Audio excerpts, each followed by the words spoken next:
Lady Amelia Ashford had grown up in the quiet countryside of England, where the air was filled with the scent of apple orchards in bloom and the soft hum of bees in the summer fields. She was the only daughter of Baron Ashford, a man of moderate fortune and steady honour, who valued learning and propriety more than ostentation.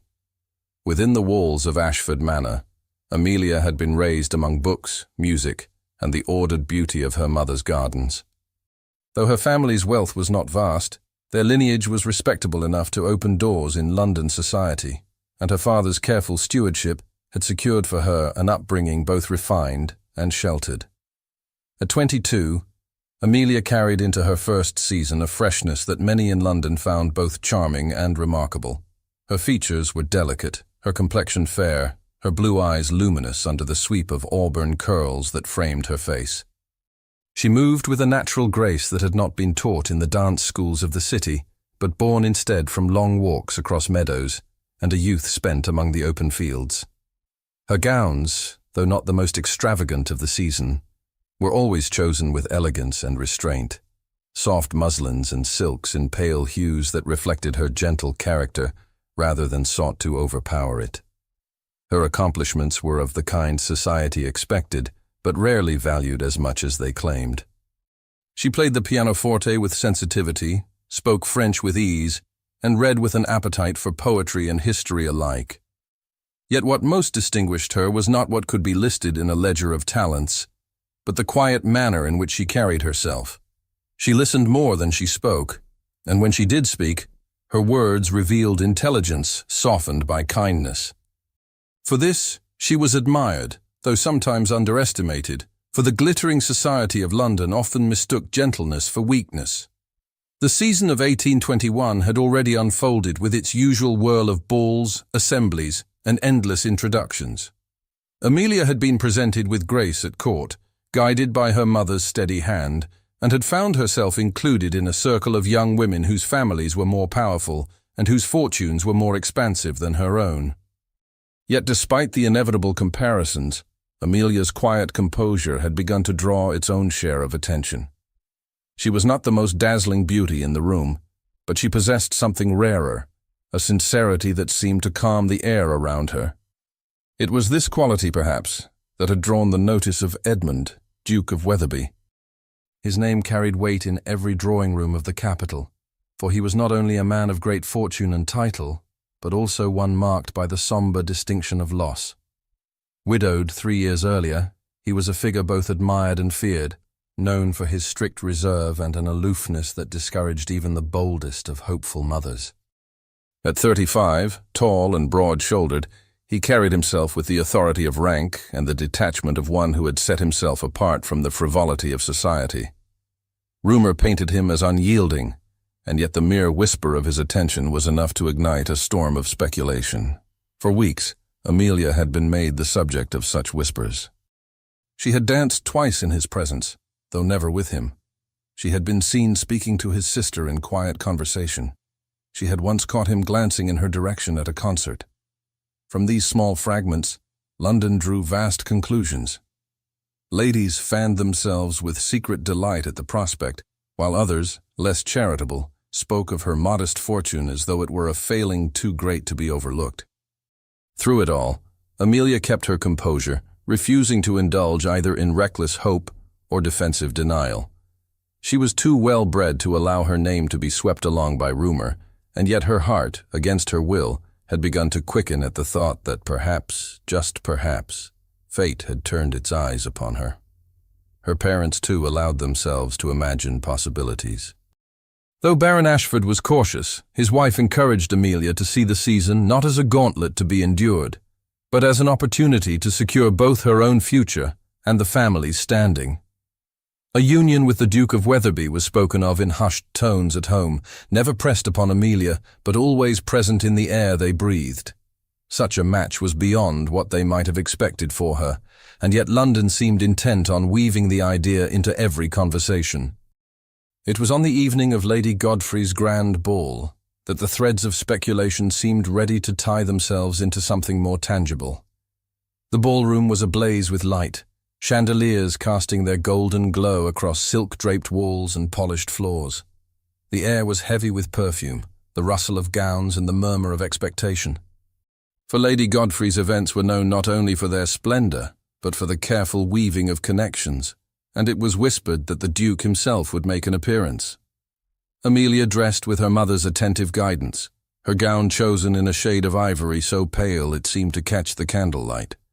The fabric clung in graceful simplicity, its adornments few, for her beauty did not require excess. A single strand of pearls lay against her throat, a token from her late grandmother, and in her hair, auburn curls framed her face with soft, unstudied elegance. As she entered the ballroom, accompanied by her parents, the hum of conversation shifted ever so slightly, for her presence was already known, and her name already tied to the evening's most anticipated guest. She felt the weight of every gaze upon her, some curious, others appraising, and still others tinged with envy. Friends greeted her warmly, pressing her to join their circle, while more distant acquaintances offered polite nods, their eyes betraying curiosity as to how the night might unfold. The music swelled, couples moving across the polished floor, and Amelia allowed herself to be drawn into conversation, though her thoughts remained restless beneath her calm exterior. Time passed, the dances continued, and the anticipation in the room seemed to grow rather than diminish. Then, near the height of the evening, the great doors at the far end of the ballroom opened, and Edmund, Duke of Wetherby, entered. His tall figure was unmistakable, his presence commanding, his attire severe in black and white, with none of the brighter colors or flourishes that other gentlemen allowed themselves. Conversations faltered at his appearance, fans paused mid-motion, and heads turned as though drawn by an invisible thread. Amelia felt her breath catch, her pulse quicken. Though she had seen him before, there was something altogether different in seeing him approach within the blaze of chandeliers, his steps measured, his gaze fixed with an intensity that seemed to silence the room. Her friends drew nearer, some with eager whispers, others with barely concealed smiles of envy, for it seemed plain that he was crossing the room with purpose. The music continued, the violins weaving their melody, but to Amelia, every sound blurred into the pounding of her own heart. He drew nearer still, the crowd parting instinctively, until at last his dark eyes met hers across the remaining distance. The air grew heavy, charged with unspoken anticipation. The murmurs of the guests swelled, for all believed they were about to witness a moment that would seal Amelia's fate and confirm the speculation that had long consumed London society. The music swelled, yet the air grew heavy, as if something unspoken lingered between them. The question remained, would the Duke approach her, or would London's whispers prove crueler than she imagined?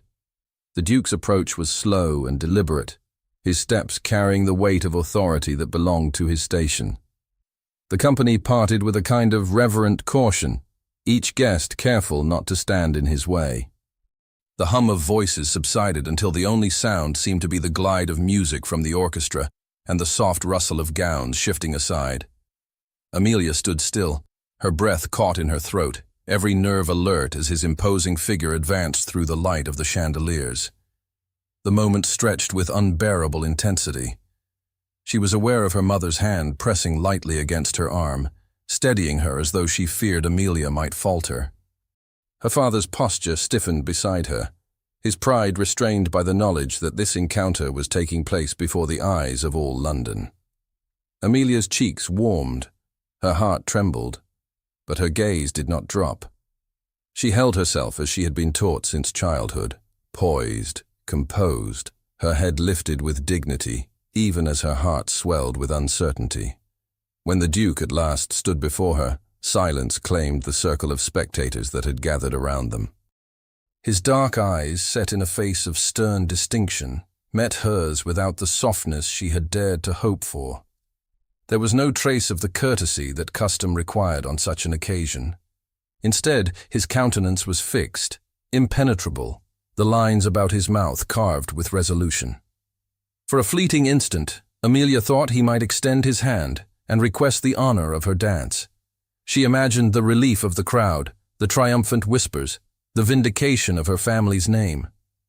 But the thought was banished as quickly as it had formed, for instead of offering civility, the Duke allowed his voice to cut through the stillness of the ballroom, low in tone, yet so clear that no one present could mistake his words. "Lady Amelia Ashford will never be my wife."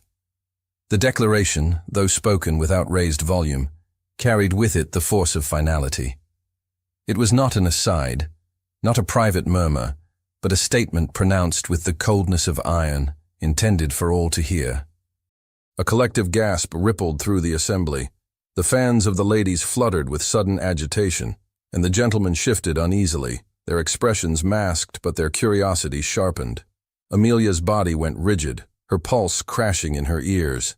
Heat flooded her face, rising from her collar to the crown of her head, while her limbs trembled under the weight of every gaze fixed upon her. She could scarcely comprehend what had been said, the brutality of it, so at odds with the polished civility of the setting. The violins faltered for the briefest moment before the musicians, uncertain but disciplined, resumed their playing. The cheerful strains of the dance rang out, cruel in their indifference to the humiliation that had just unfolded. The Duke, having delivered his decree, did not linger to soften the blow, nor offer explanation. His figure turned with the same composure that had marked his approach, and he walked away without once glancing back. The void he left behind was filled at once by murmurs, some hushed, others bold, as those who had witnessed the exchange leaned close to one another with eager tongues. Amelia remained frozen in place. Her mother's fingers tightened around her arm, urging her to remain standing when her knees threatened to give way. She forced her lips into stillness, though they quivered under the strain of suppressed emotion. Her father's jaw tightened, his eyes narrowing, but he did not speak. He knew, as she did, that to react would be to fuel the scandal that was already igniting across the room. The crowd's whispers swelled like the tide. Some spoke in tones of shock at the Duke's cruelty, while others, less charitable, allowed sly satisfaction to color their words. Fans half-concealed smirks, and sidelong glances pierced through Amelia with 1,000 unspoken judgments. Each second that passed seemed to brand her deeper with disgrace, as though the walls of the ballroom itself had absorbed the shame and reflected it back at her from every shining mirror and glittering candle. Her chest rose and fell with uneven breaths. The sound of laughter, subtle though it was, struck her like blows, mocking her naivety, mocking the possibility she had scarcely allowed herself to believe in. She had never presumed upon his attention, had never dared to speak of him as anything more than an admired figure of society, and yet in one brutal sentence he had stripped her of dignity before the assembled court. The remainder of the evening blurred into a haze of endurance. Friends approached with sympathetic eyes, but their pity stung as much as the cruelty of strangers. She answered what little was said to her with faint nods, her lips forming polite replies she could not remember, her thoughts consumed by the echo of his words. Her father made the earliest excuse possible, claiming fatigue, and the family withdrew before the dancing had ended. The journey home through the lamplit streets of London was carried out in silence. The rhythmic clatter of hooves upon cobblestones filled the void where conversation might have been. Amelia kept her face turned to the darkened window, her reflection pale against the glass, her eyes wide and unblinking. Her mother's hand remained upon hers, steady and protective, but the gesture could not reach the hollow ache within her. When at last they entered the quiet of their own house, Amelia ascended to her chamber without a word. She removed her gloves with trembling hands, the fabric damp with the heat of her palms, and let them fall forgotten to the floor. The pearls at her throat seemed suddenly heavy, as though the small strand carried the weight of shame upon it. She sank into the chair beside her dressing table, staring at her reflection in the mirror as though she were gazing upon a stranger. The words repeated themselves in her mind with relentless cruelty. They had not been whispered in confidence or spoken in haste. They had been delivered with intention, with deliberation, and with the knowledge that all who mattered in society were present to hear them. Lady Amelia Ashford will never be my wife. Tears gathered in her eyes, but she willed them not to fall, clinging desperately to the fragments of composure that remained. She knew the city thrived on scandal, that by the following morning the story would pass from drawing room to drawing room, embroidered with speculation until it grew monstrous in its reach. Every smile would conceal judgment. Every glance would measure her worth against the wound inflicted upon her. The hours slipped by as the candles burned low. The clock struck midnight, then 1, then 2. Yet Amelia remained seated before the mirror, her thoughts caught in the snare of humiliation. She could not escape the memory of the ballroom, the light, the music, the sudden silence, and the piercing sound of his voice carrying across the assembly. It played in her mind with merciless clarity, as though time itself had frozen at that instant. The violins resumed their melody as though nothing had happened, but the girl at the center of the storm felt as though the floor itself might give way beneath her feet. How could she endure what the whole of London had just witnessed? The silence of her chamber pressed upon Amelia with a weight more oppressive than the crowded ballroom had been. She had escaped the blaze of chandeliers and the hum of voices, yet here, alone beneath the faint glow of 2 guttering candles, her humiliation grew sharper. The quiet allowed no distraction, and every detail of the evening replayed itself in merciless sequence. Her gloves lay crumpled upon the carpet where she had let them fall, pale fabric soiled by her trembling hands.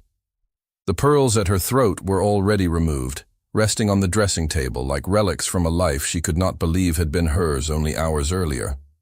The ivory gown, once chosen with such hopeful care, now clung heavily to her as though it bore the weight of disgrace. She lowered herself onto the chair beside her bed, the bodice stiff against her ribs, her breath uneven, and pressed her hands to her face. Tears she had tried to withhold before her parents now broke free. They slipped down her cheeks unchecked, darkening the silk of her sleeves. Her shoulders shook as sobs overtook her, not loud, but desperate, the kind that spring from a wound too sudden and too deep to be borne in silence. She had never sought to stand at the center of London's gaze, and yet tonight she had been thrust there, not for admiration, but for ridicule. In her mind the scene unfolded again, the crowd parting, his figure advancing, her mother's steady hand at her arm. For one suspended instant, she had believed kindness might await her. But then the words had come, spoken with precision, words she could not expel no matter how she struggled against them. The sting was sharper than rejection alone, for it had been public, deliberate, a declaration meant to silence speculation and extinguish her hope with a single blow. The hours dragged, measured only by the steady tick of the clock on the mantel and the sigh of the wind against the shutters. At last she rose and paced the room, unable to sit still beneath the weight of her thoughts. She walked from the window, where the city lamps flickered faintly, to the mirror above the fireplace, where her own reflection startled her with its pallor and swollen eyes. She scarcely recognized herself. The girl who had entered Lady Godfrey's ballroom in ivory silk seemed a stranger to her now, someone too innocent to grasp the cruelty of the world. Sleep eluded her. Each time she closed her eyes, the music of the violins returned, mingled with the echo of his voice. The 2 sounds, so at odds, became a torment she could not escape. She pressed her palms against her ears as though she might banish them, but they remained. She sank once more into the chair, exhausted yet restless, her tears finally giving way to a hollow numbness. By morning, the first light seeping between the curtains revealed a face altered by grief. Her maid, entering softly to prepare her dressing table, cast her a glance of discreet pity, but said nothing. Amelia allowed herself to be dressed in a simple day gown of grey muslin, her movements mechanical, her mind elsewhere. She descended to breakfast with her parents, who waited in silence, their expressions grave. Her father unfolded the newspaper, but she knew before he spoke that the story had already taken root. Whispers did not remain confined to a ballroom. They traveled with merciless speed, and though the ink on the page did not name her directly, the lines were drawn too clearly to mistake. The rejection of a lady by a widowed duke had already become fodder for every household. Her mother, attempting to shield her, urged her to eat, but Amelia's appetite was gone, She stared at the plate before her, the hum of conversation reduced to a dull roar in her ears. Later that day, when she dared to step into the parlor, a visitor arrived with forced cheer. A family acquaintance, feigning casual conversation, made inquiries about Amelia's health while her eyes glittered with the eagerness of one gathering fresh scandal. Amelia responded politely, her words measured, though her heart burned. As soon as the caller departed, her composure shattered, and she retreated once more to her room, her cheeks flushed with humiliation. She began to understand that the ballroom had been only the beginning. The rejection was no longer hers alone to endure. It had been carried into every drawing room, repeated in hushed tones that grew sharper with every telling. She could not walk the streets without imagining the eyes of strangers upon her, nor sit at her window without fearing what words were spoken beyond her hearing. Even within her own home, the silence grew oppressive. She took to pacing the garden when weather allowed, seeking refuge in the familiar paths and the scent of roses. Yet even there, with the sunlight on her face, she could not escape the weight of her disgrace. Each step reminded her that her place in society had been altered. She was no longer simply Lady Amelia, daughter of a baron. She was the young woman whom the Duke of Wetherby had publicly vowed never to marry. In the solitude of her chamber at night, Amelia allowed herself to wonder what fault had been hers. Had her smile been too eager, her manner too modest, her presence too unremarkable to inspire him? She recalled her gowns, plain in comparison to others, her fortune modest beside theirs, and wondered if these had condemned her. Yet the cruelty of his declaration could not be explained by such matters alone. It had been more than a rejection. It had been a deliberate act of humiliation. Her heart recoiled from the memory, yet her mind returned to it again and again, searching for meaning where none could be found. Tears came and went, followed by moments of cold resolve, then by waves of despair. She had been taught that a lady's dignity lay in composure. But what composure could withstand such an open wound? She stood once more at her mirror, gazing into her own eyes as though seeking an answer. What remained for her now? Could she face another gathering? Another polite conversation that masked cruel amusement beneath its surface?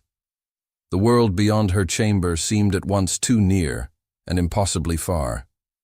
And she felt trapped within the walls of her own home, prisoner not of stone but of whispers. How could she return to the world with her head held high, when the very man who had wounded her was celebrated as noble and untouchable? Amelia remained withdrawn in the days that followed, her routine confined to her chamber and the garden paths that wound behind her family's house. The humiliation weighed upon her with each hour, pressing like a hand against her chest, steady and relentless. She could not escape the thought that all of London had seen her disgrace, and carried it now into their drawing rooms, where whispers multiplied like shadows at dusk. Every step beyond the walls felt impossible. Every thought of the world outside filled her with dread. It was her aunt, Lady Beatrice, who broke through that silence. She had arrived unannounced one afternoon, her carriage wheels crunching along the gravel drive as Amelia watched from her window. Beatrice was a woman of 50 years, her bearing upright, her expression one of practiced calm that only experience could teach. Widowhood had sharpened her insight rather than diminished her strength, and her tongue, though never cruel, carried the weight of truth. Amelia, reluctant to face even family, descended to the parlor at her mother's urging, where her aunt awaited her with eyes that missed nothing. The conversation did not begin with pity. Beatrice asked after Amelia's health, her meals, her sleep, each question spoken with quiet firmness. When Amelia answered hesitantly, her aunt regarded her with a steady gaze that seemed to reach beyond words. At last, when the silence grew long, Beatrice leaned forward, her hands clasped upon her lap, and spoke with the clarity of one who had seen enough of the world's cruelty to recognize its pattern.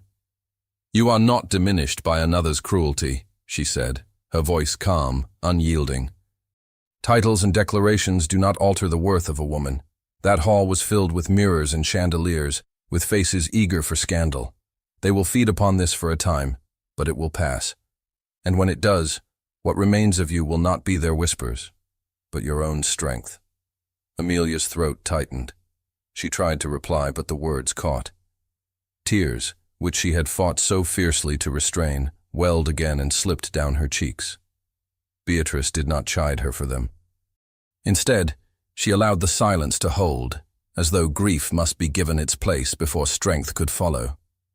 You cannot hide yourself away, her aunt continued after a time. If you surrender to their pity, you give them power. Return to what belongs to you, your books, your music, your walks. Let the city tire of its gossip, as it always does. Do not let the words of one man, however high his rank, define the whole of your life. The firmness of those words stirred something within Amelia, faint but real, like the first glimmer of light after a storm. She wiped her cheeks with unsteady hands, her breath uneven. The shame did not vanish, nor the wound, but a spark of rebellion flickered against the darkness that had consumed her. Perhaps she could rise, if only a little. Perhaps she need not remain prisoner to humiliation. Her aunt stayed with her through the afternoon, speaking not of society, but of ordinary comforts, of the roses beginning to open in the garden, of the steady turning of the seasons, of the constancy of small things when grandeur failed.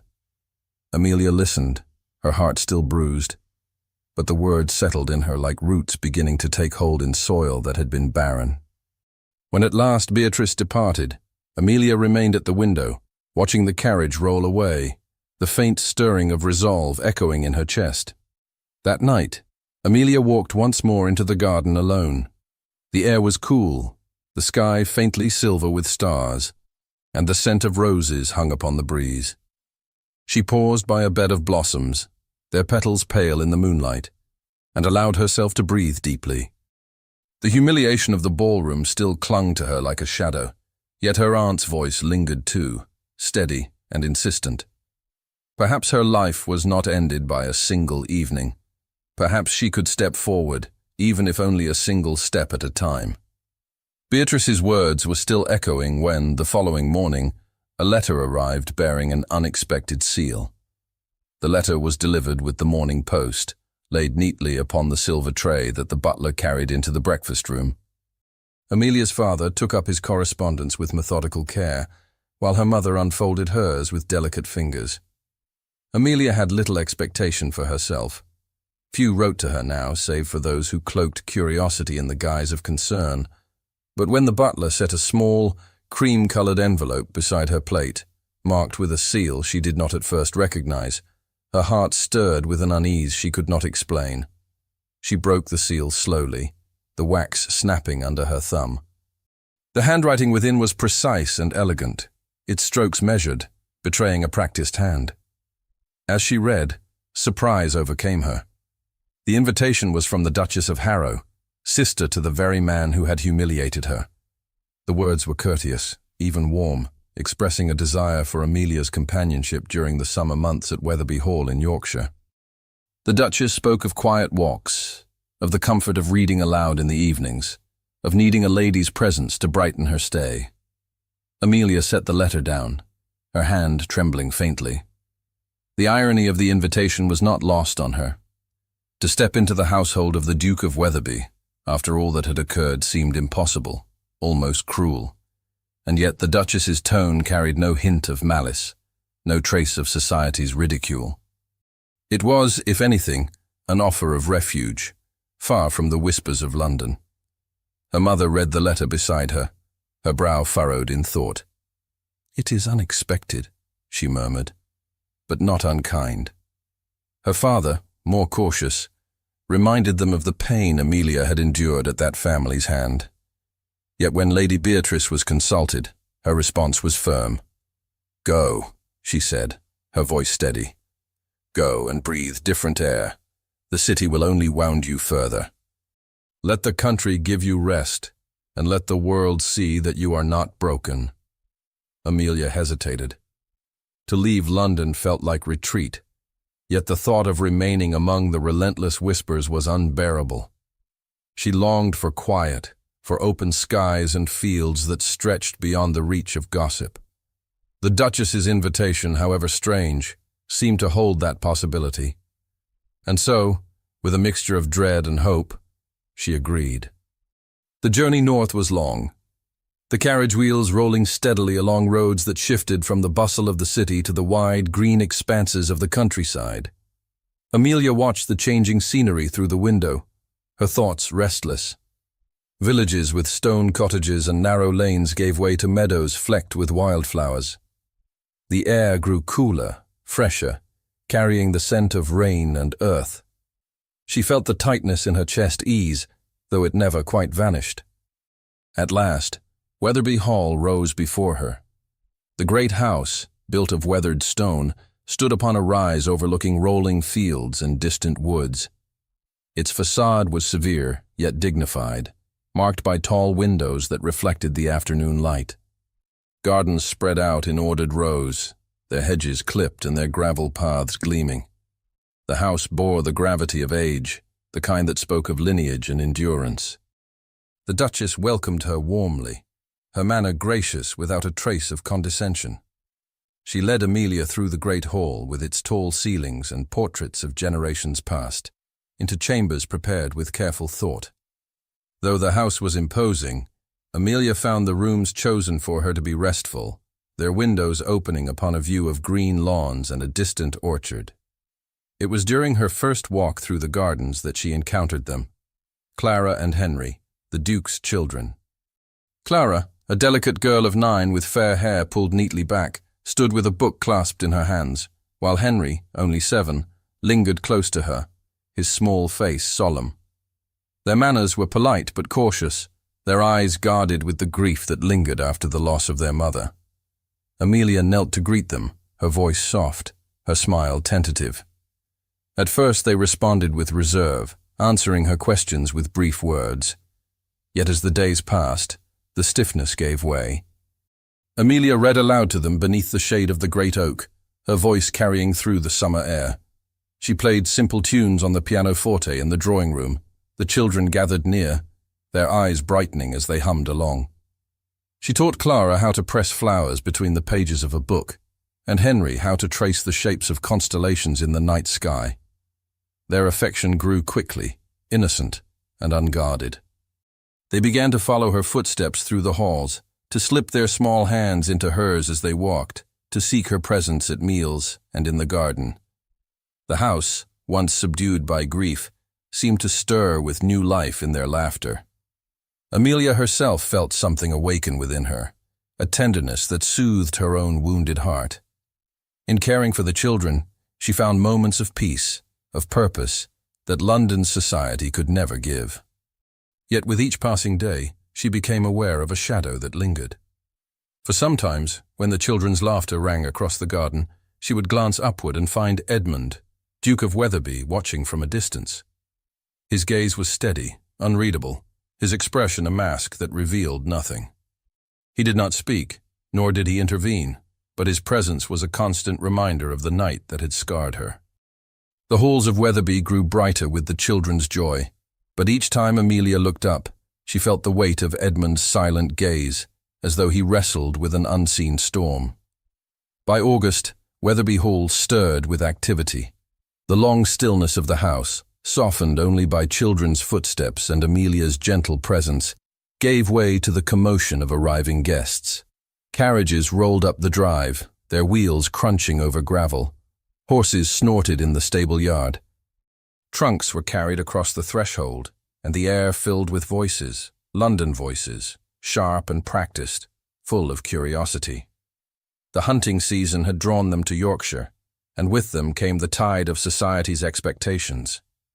Amelia had known the peace she enjoyed could not last forever. Yet the sudden return of faces from London unsettled her more deeply than she admitted.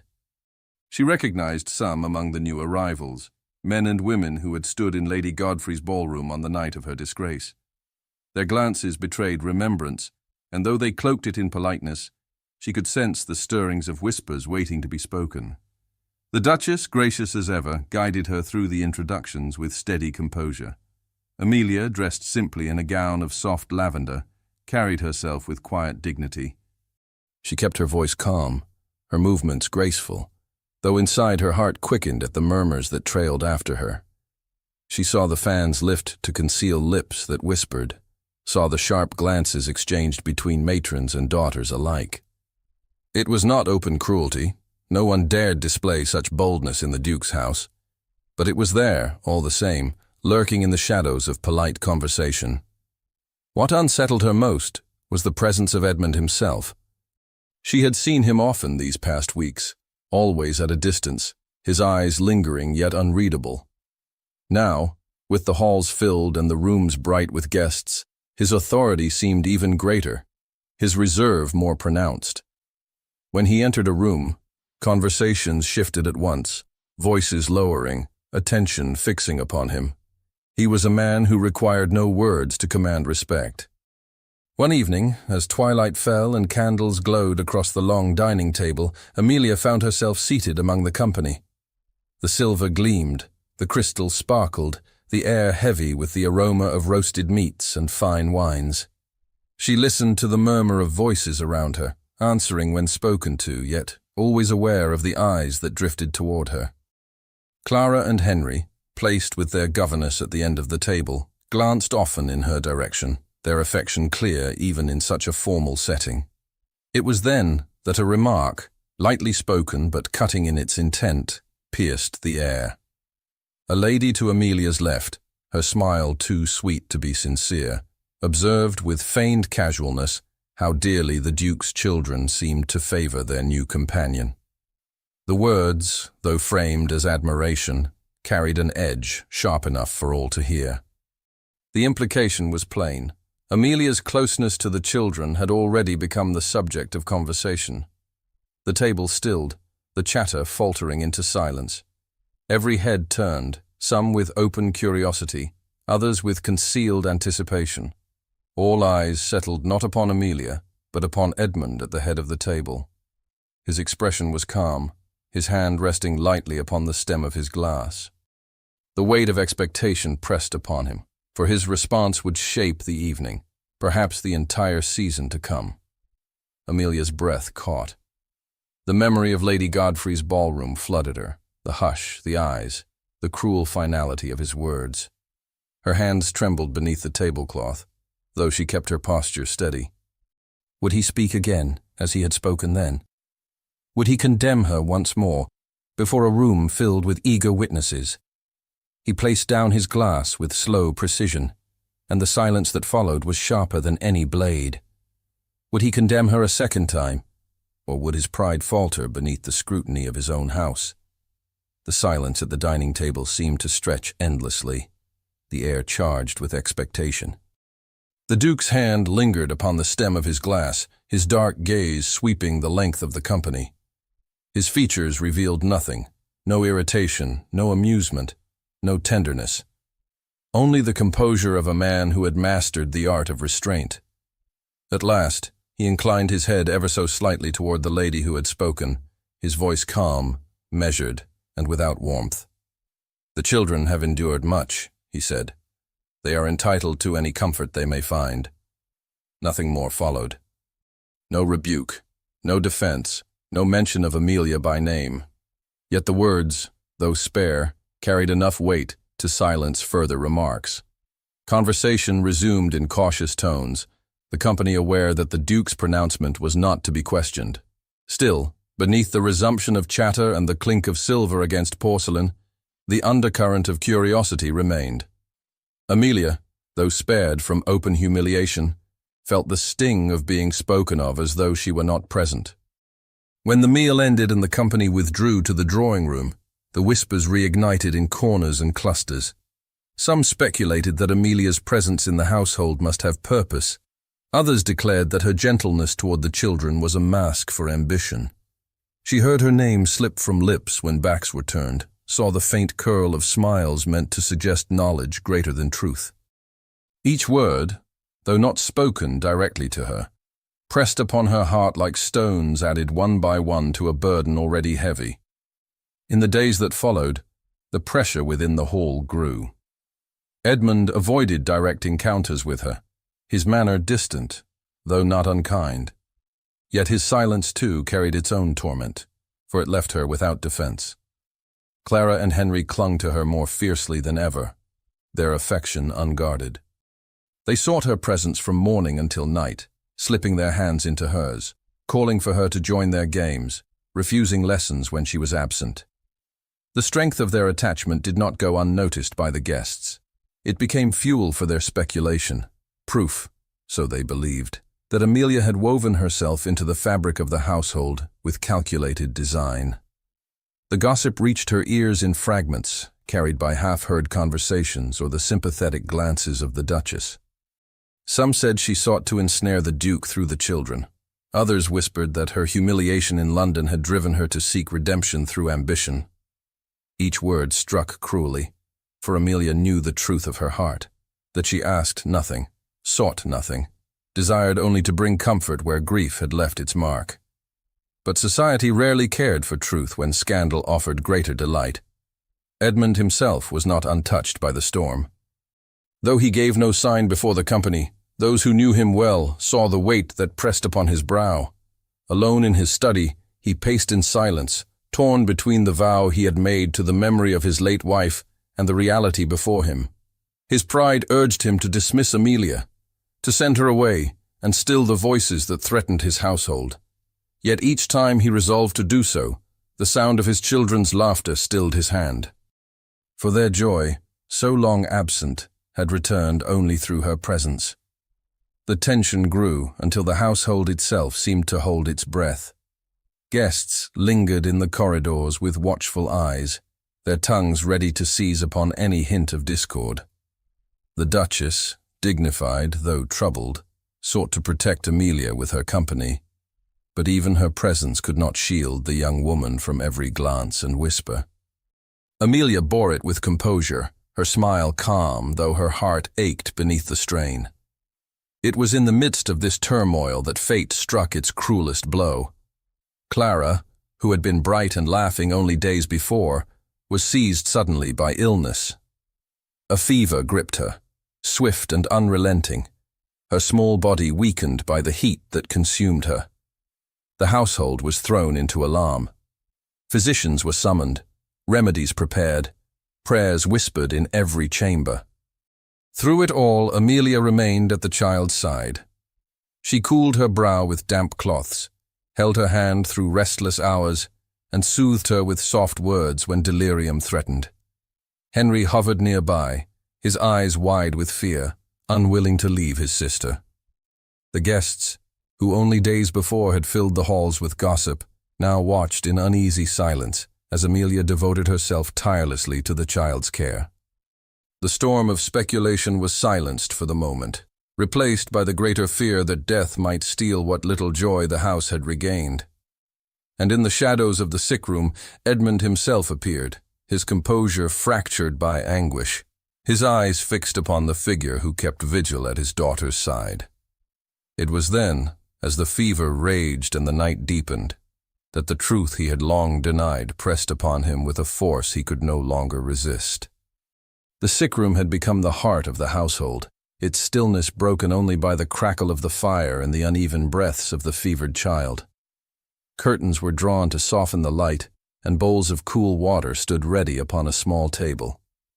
Servants moved quietly, carrying fresh linens or preparing draughts prescribed by the physicians, but it was Amelia who remained constant. She had not left Clara's side since the first night the fever struck. She sat by the child's bed with a cloth in her hand, bathing her brow again and again, whispering words meant to soothe. When Clara stirred, restless and weak, Amelia's voice steadied her. When she drifted back into uneasy sleep, Amelia stayed close, her fingers lightly clasping the child's hand. Hours stretched into days, each one a blur of watchfulness and care, yet Amelia did not falter. Her gown grew wrinkled, her eyes heavy, but her resolve did not waver. Henry hovered at the foot of the bed, silent and pale. He watched every movement, every breath his sister drew. At times, Amelia gathered him into her arms, holding him close while his small body shook with unspoken fear. She told him gently that Clara would be well, though her own heart trembled with uncertainty. He clung to her words as though they were the only anchor in the storm. The Duke entered often, though never with ease. His presence filled the room with a tension Amelia felt even when her eyes did not meet his. He stood at the bedside, gazing down at his daughter, his face stern yet marked by anguish. At times he paced in silence, his hand pressed against the back of a chair. At others he lingered in the shadows, watching Amelia's every movement as though her tireless devotion unsettled and comforted him in equal measure. On the third night, when Clara's fever burned with unrelenting heat, Edmund spoke at last. His voice, low and hoarse, broke the silence that had reigned between them for so long. "You exhaust yourself," he said, his eyes fixed on Amelia's pale face. "You cannot continue without rest." She did not turn from the child, but her answer came with quiet steadiness. "I cannot leave her. She needs someone near." Her words hung in the air, and for a moment he said nothing.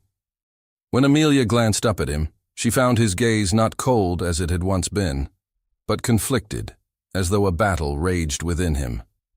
The lines of his face, carved by pride and sorrow, softened under the weight of his fear. When the physicians came again, their expressions offered little reassurance. They spoke of waiting, of strength, of time. Edmund dismissed them with curt words, but his eyes betrayed despair. Alone once more in the room, he turned toward Amelia, his composure breaking. "I cannot lose her," he whispered, his voice raw. Amelia's heart ached at the sight of him.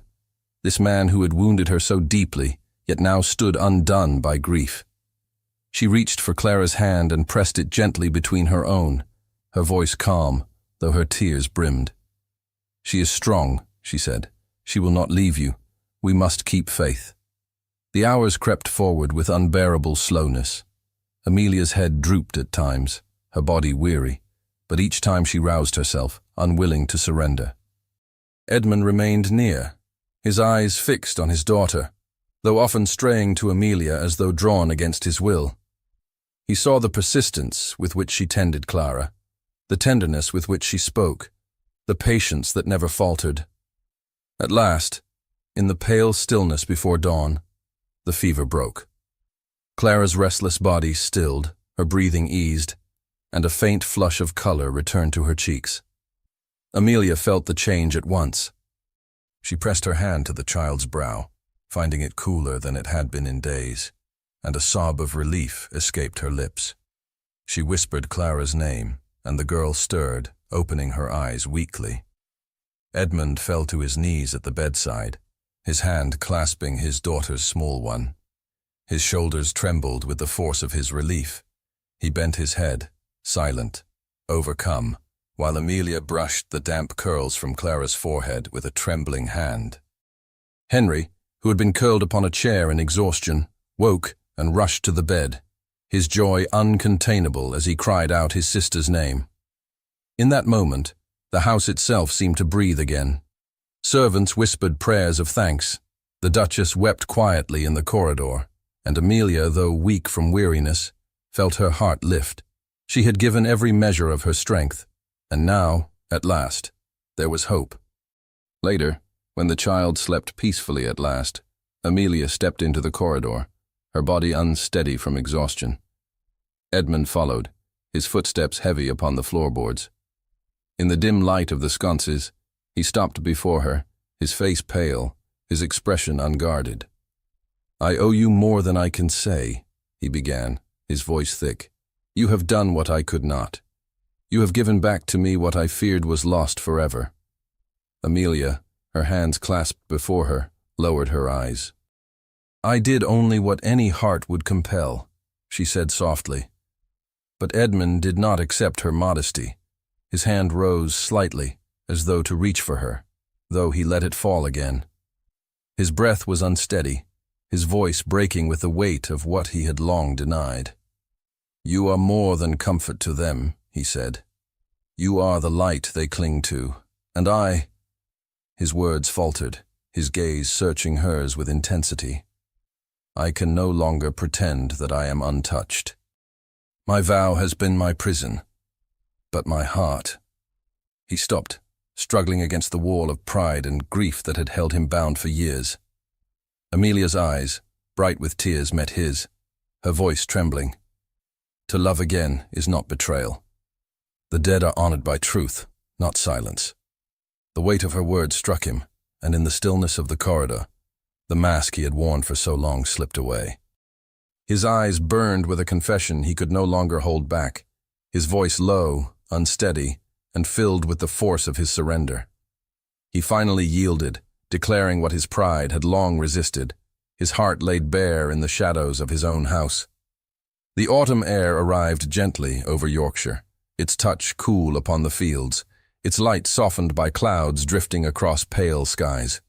The fever had passed, and Clara regained her strength day by day. She walked once more through the gardens, Henry at her side, their laughter restored.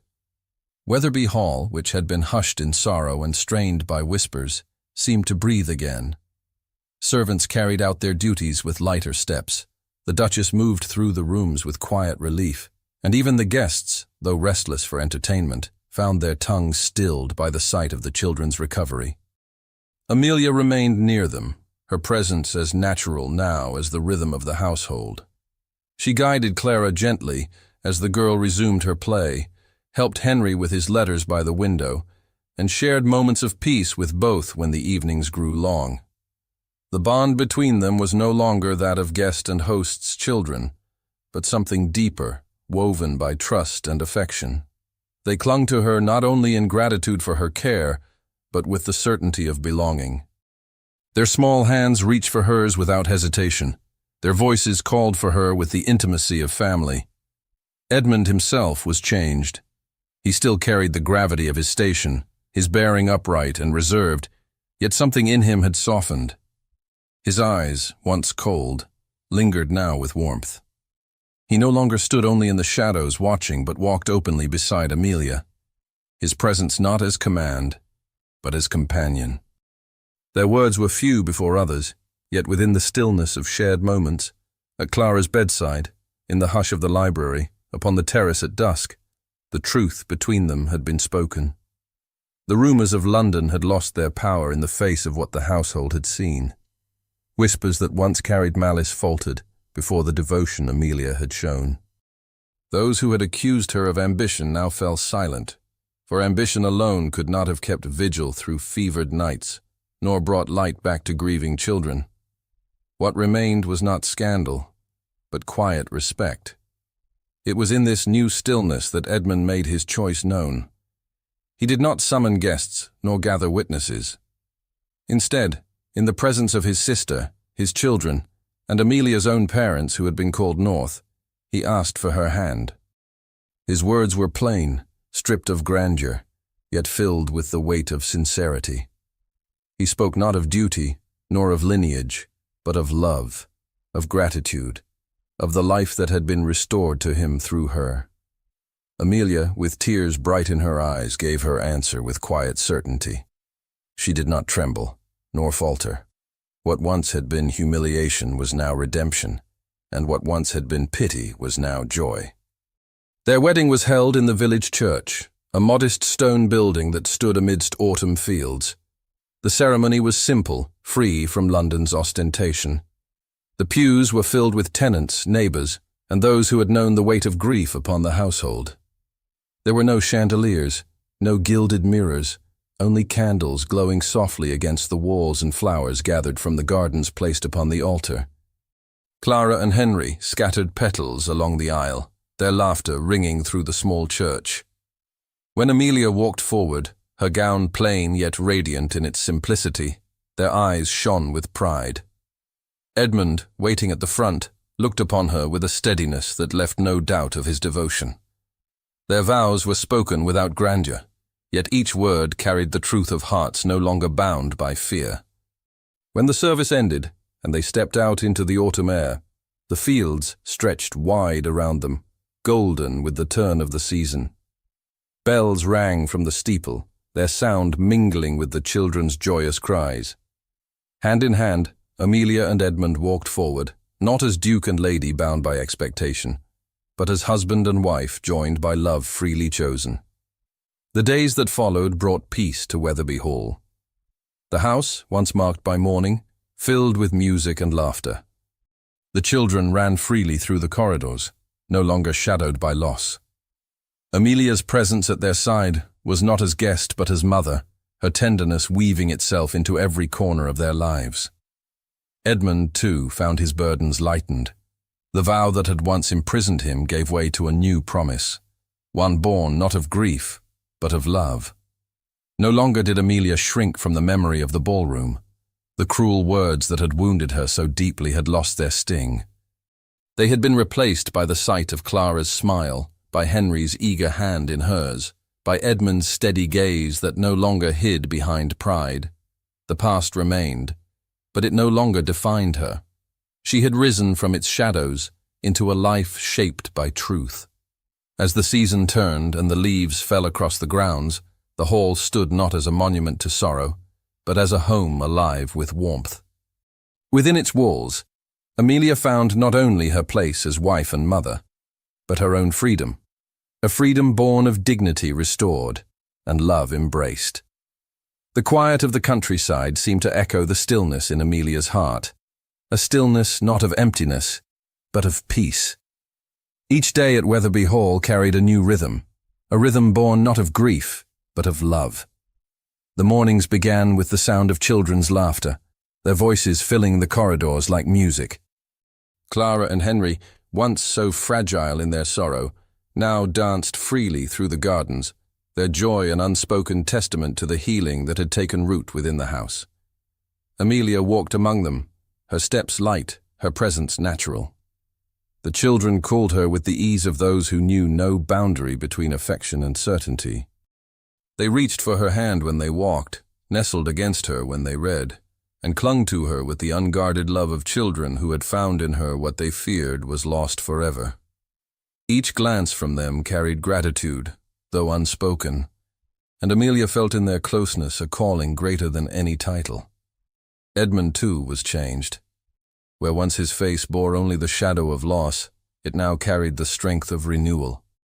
He no longer withdrew into silence, but sought Amelia's company with the openness of one who had laid down his armor. The lines of restraint that had bound him so tightly had softened, his gaze steady not in coldness, but in warmth.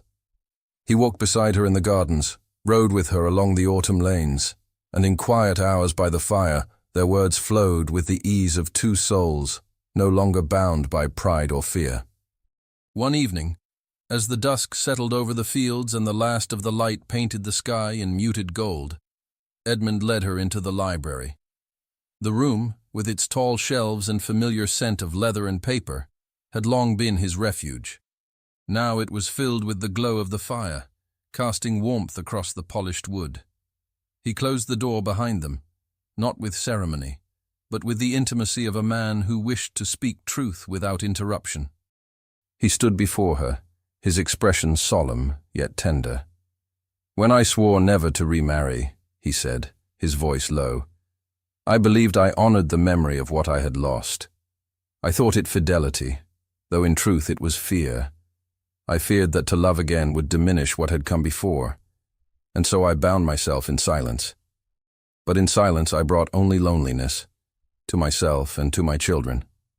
It was you who showed me the difference between remembrance and imprisonment. You gave them laughter again, and you gave me back my heart." Amelia's eyes shone with tears, though her lips curved with a quiet smile. "The past cannot be undone," she said softly. "But love does not betray it. Love honors it by giving life where loss has taken. What you feared as betrayal is the truest fidelity, to cherish what was and still allow what is to bloom." He reached for her hand then, his fingers closing around hers with a reverence that made her breath catch. "I love you," he said, the words breaking free at last, unguarded, unashamed. "I loved you when you knelt at Clara's bedside, when you gave Henry hope, when you bore the whispers of society with a strength greater than mine. I love you not as a man clinging to the past, but as one who has finally learned to live again." Her tears spilled freely now, yet her voice did not falter. "And I love you," she answered, her heart steady. "I love you for your strength, even when it faltered. I love you for your children, who have become mine as surely as if they had always been. I love you for the courage it takes to lay down pride and choose truth. You wounded me once, but you have healed me more deeply. My life is yours, if you will have it." He drew her into his arms then, not with the cold restraint of a duke, but with the fierce tenderness of a man in love. The firelight flickered across their faces, the world outside forgotten, as though time itself had paused to witness what had at last been spoken. Their embrace held no grandeur, no audience, only the profound simplicity of two hearts uniting in honesty. The days that followed moved with quiet joy toward their wedding. It was not a spectacle of London, no crowded hall filled with jewels and glittering chandeliers. Instead, it was a gathering of simplicity, held in the small stone church of the village, where the fields stretched golden around them, and the air was crisp with autumn. Neighbors filled the pews, their faces warm with affection. Servants from the hall came with tears in their eyes, and the Duchess stood proudly at Edmund's side. Amelia's gown was plain white silk, her veil edged with lace that had belonged to her mother. She carried no jewels but the light in her eyes, and as she walked the aisle, Clara and Henry scattered petals before her, their smiles radiant, their joy uncontained. When she reached Edmund at the altar, she found his gaze waiting, steady and sure, his hand extended not as command, but as devotion. Their vows were spoken without grandeur, yet each word carried the weight of truth. He promised her not only his name but his heart. She promised him not only her love, but her constancy. The children, standing near, watched with eyes that glistened, as though they too understood the fullness of the moment. When at last the vows were sealed, the bells rang from the steeple, their sound mingling with the laughter of the children and the rustle of autumn leaves carried on the wind. They stepped out of the church as husband and wife, the fields stretching wide around them, the sky bright with the clarity of the season. No chandeliers blazed, no mirrors reflected their image, but the air itself seemed to rejoice. The petals beneath their feet, the hands of their children in theirs, the warmth of neighbors gathered to bless them. These were the treasures of their day. In the days that followed, Wetherby Hall was transformed not by new grandeur but by the spirit within it. The corridors, once hushed in mourning, filled with music and laughter. Clara and Henry, their hearts at peace, no longer clung in fear, but moved with the freedom of children secure in love. Amelia guided them with tenderness, her presence now as mother, not guest. Edmund walked beside her, no longer bound by grief, his heart unburdened at last. The house, once shadowed, became a home alive with light. Its great windows opened to fields golden with harvest, its halls echoed with the sound of joy. In every glance between husband and wife, in every smile of the children, the truth of their story was clear, that love had conquered pride, that dignity had risen from humiliation, that life had triumphed over silence. And so their tale became more than theirs alone, for it spoke to all who heard it, a reminder that pride may wound, but love heals, that loss may shadow, but hope endures, that to follow the heart is not weakness, but the truest form of strength. To you who listen now, let this be remembered. Courage is not found in silence, but in the choice to love even when wounded. Dignity is not lost in humiliation, but restored in truth. And the heart, though broken, can bloom again, bringing light where once there was only shadow. This is the promise of love, that it redeems, restores, and endures, not in grandeur, but in the quiet strength of two souls who choose each other, again and again. Thank you so much for listening to this story all the way to the end. We hope it moved you as much as it moved us while telling it. We'd love to hear your thoughts. Leave us a comment telling us where you're listening from and what you liked the most. Rate this story from 0 to 10. What score would you give it? If you enjoyed this story, Don't forget to subscribe to the channel and leave a like as a show of support.